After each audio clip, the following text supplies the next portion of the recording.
So just when you think it's safe to go back into a Nintendo comment section after all the months and months and months of Monster Hunter World salt, Capcom go and say, fuck you.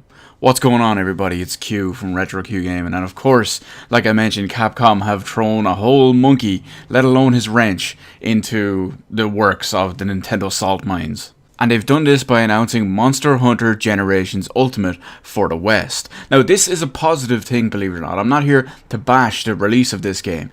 What this game actually is, if you remember a little while back, there was Monster Hunter X, or Monster Hunter Cross, which came to the West as Monster Hunter Generations, all on the 3DS. There was actually an expansion pack released in Japan, Monster Hunter Double Cross. And then again, that was ported onto the Switch, but never released outside of Japan, on either the 3DS or the Nintendo Switch. And it actually sold pretty well. It sold several 100,000 units. I believe the last numbers were 250,000 in Japan alone. And now that's being ported and, well, not so much ported, but now it's being translated and released outside of Japan in America and in Europe. And it's going to be called Monster Hunter Generations Ultimate. Of course, it's the Switch version, so essentially it is just an upscaled version of the 3DS game ported onto the Switch and then just translated over because, well, that's what it is.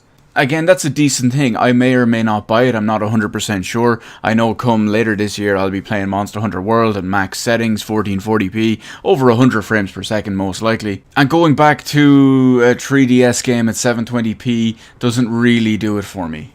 Especially since I've already played Monster Hunter Generations about 2 years ago, when it launched on the 3DS. Now I know there is the expansion, the Double Cross expansion in here too, but starting over from scratch just to get up to a point to do that, and again, coming from Monster Hunter World, I don't know. I don't know if it really does it for me. But that's not the point of the video. Like I said, oh, by the way, this is all going to launch in August of 2018. That's kind of beside the point. But overall, that's a positive thing that Capcom or actually any third-party developer are releasing a game outside of a certain region or whatever. So that's always a positive. But what's not a positive is the Nintendo fanboys.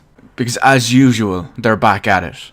Now, it's not as bad as their original Monster Hunter World Salt, but it's close. They have them praising this like it's the best thing since sliced bread. They're also claiming that now that it's releasing outside of Japan, it's going to sell more than Monster Hunter World. And bear in mind that Monster Hunter World is now not only Capcom's best-selling Monster Hunter game of all time, but it's Capcom's best-selling game of all time. You're not going to overtake that with an inferior Switch port of a 3DS game, compared to the new standard that is Monster Hunter World. And they're doing everything. They're at it again. They're pulling out every excuse in the book. Monster Hunter World isn't a real Monster Hunter game. It's a casuals game. It's a hack and slash game. It's a button masher game. It's super dumbed down. Monster Hunter 4 has 10 times the amount of content. They're just doing the usual everything. It's kind of bleh at this point, but for the most part, I just brush it off. I've kind of gotten used to it, and, you know, it is what it is. But I just think it's going to be funny when their sales probably don't even hit 2 million. Again, I'm not talking shit on the game, it's just probably how it's going to go.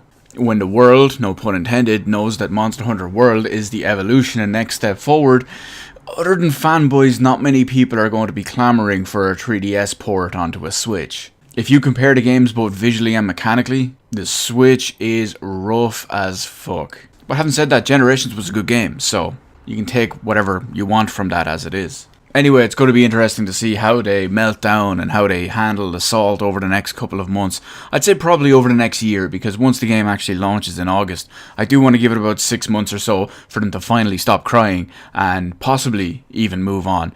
They won't move on that quickly though, that's the problem. Anyway, let me know in the comment section below how you feel about Monster Hunter Generations Ultimate finally being ported outside of Japan and released in English speaking territories. Had you played the Japanese Switch version? Did you have a Japanese 3DS just to get the version of that on there? And just for shits and giggles, where do you think this is going to sell compared to Monster Hunter World? Are you being realistic about it? Or do you think it's going to be overtaking Monster Hunter World as Capcom's best-selling everything? Well, let's face it, it's not. Anyway, let me know all that good stuff in the comment section below.